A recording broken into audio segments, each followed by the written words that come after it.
와, 퀄컴 주주분들 요즘 심장 괜찮으십니까? 하루는 AI 대장주라고 막 환호하다가 다음 날은 애플 쇼크로 곤두박질 치고 이건 뭐 심장이 쫄깃쫄깃하다 못해 나만 하질 않겠어요. 분석가님, 도대체 퀄컴에 무슨 일이 벌어지고 있는 겁니까? 네, 진행자님 말씀이 딱 맞습니다.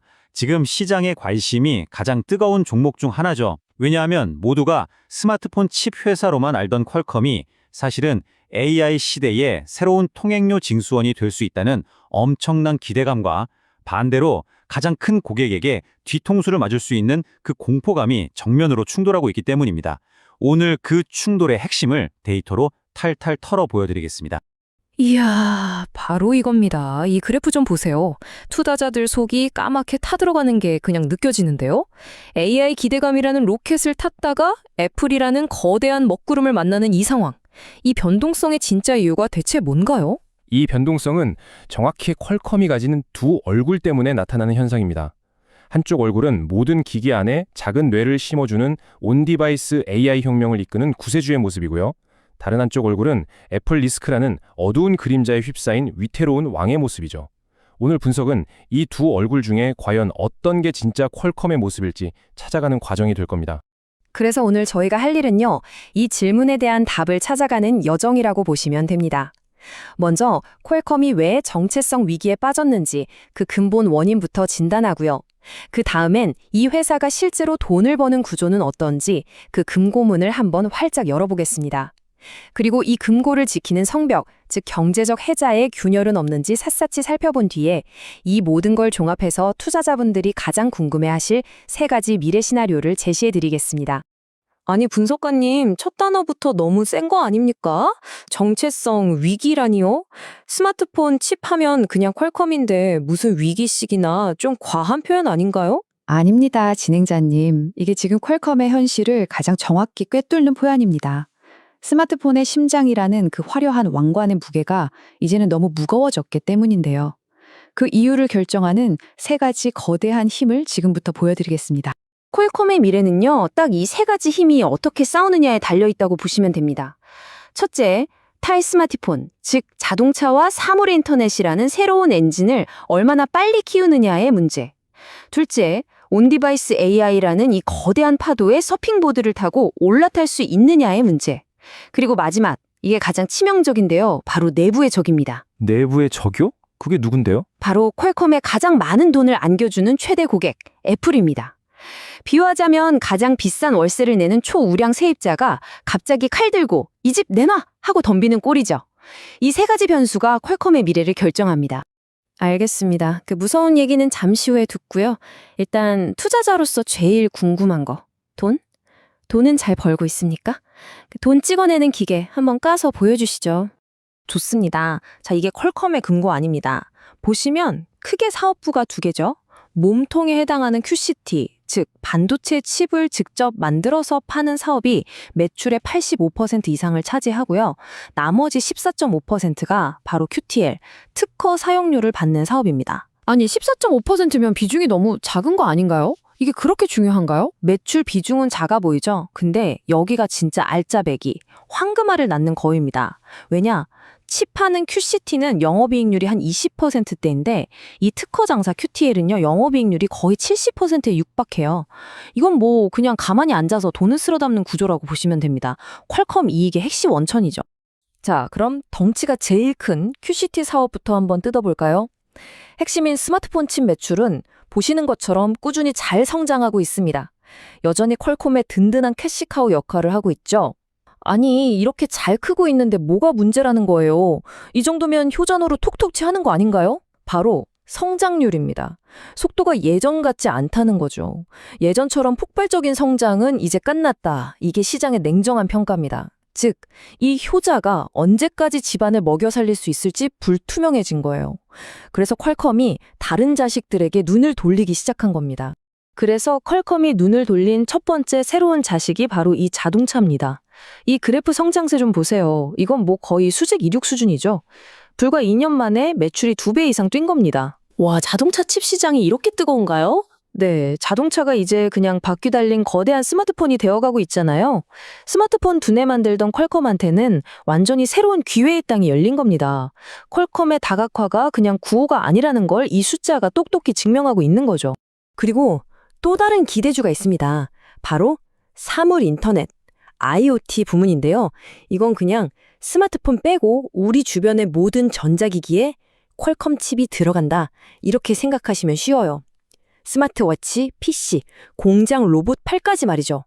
2024년에 잠시 주춤했지만 다시 가파르게 성장하면서 퀄컴의 영토가 얼마나 넓어지고 있는지 보여주는 강력한 증거입니다.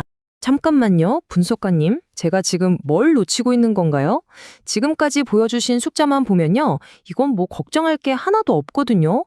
본업인 스마트폰도 굳건하고 자동차랑 IoT라는 신사업은 막 날아다니고 있고요. 너무 완벽한데요? 근데 왜 시장은 이렇게 벌벌 떠는 거죠? 이 화려한 숫자 뒤에 뭔가 우리가 모르는 함정이라도 있습니까?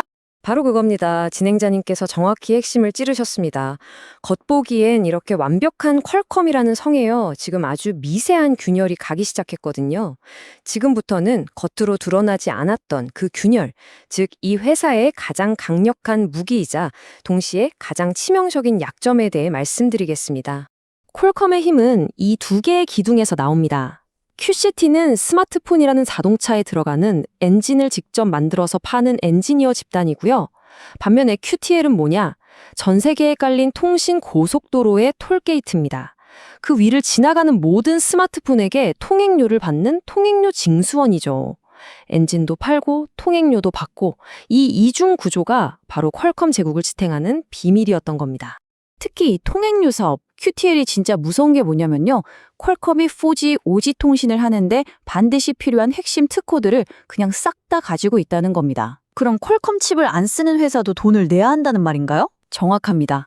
애플이든 삼성이든 상관없어요. 스마트폰을 만들어서 5G망에 연결하려면 무조건 퀄컴한테 와서 통행료를 내고 가야 합니다. 퀄컴 칩을 쓰든 말든요. 이게 바로 퀄컴 이익의 진짜 원천이었고 누구도 넘볼 수 없는 철옹성이었던 거죠. 이었던 거라고 제가 과거형으로 말씀드리는 데는 이유가 있습니다. 그런데 바로 그 철옹성에 금이 가기 시작했습니다. 이 자료를 한번 보시죠. 퀄컴 매출이요. 딱 세 회사, 애플, 삼성, 샤오미에 거의 몰빵되어 있습니다. 와, 이건 뭐 한 바구니에 달걀을 너무 많이 담은 정도가 아니라 그냥 달걀 3개가 전부 돼요. 맞습니다. 그리고 그중 가장 크고 비싼 달걀, 애플이 나 이 바구니에서 나갈래 하고 선언해버린 겁니다. 이게 바로 퀄컴이 마주한 최대의 위기, 그 본질입니다. 이건 제 추측이 아닙니다. 퀄컴이 직접 투자자들한테 보낸 보고서에 뭐라고 썼는지 한번 보세요.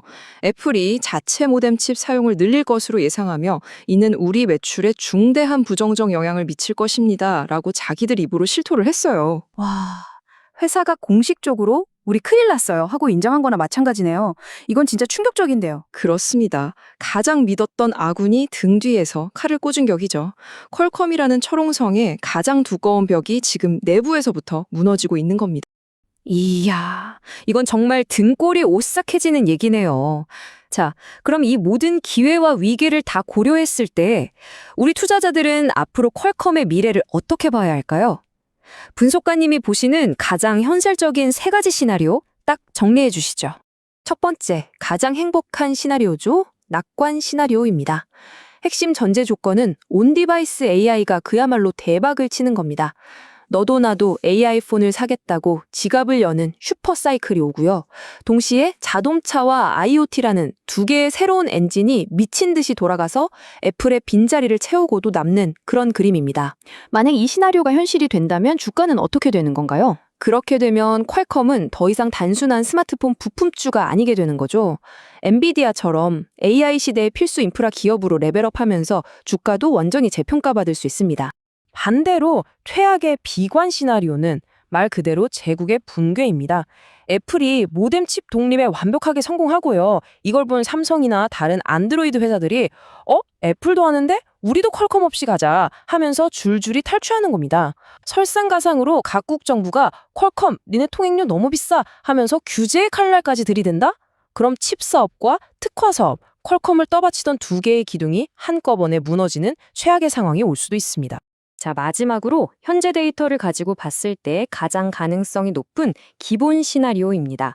느리지만 꾸준한 전진이라고 할 수 있겠네요. 애플이 떠나면서 스마트폰 사업은 분명 타격을 입어요.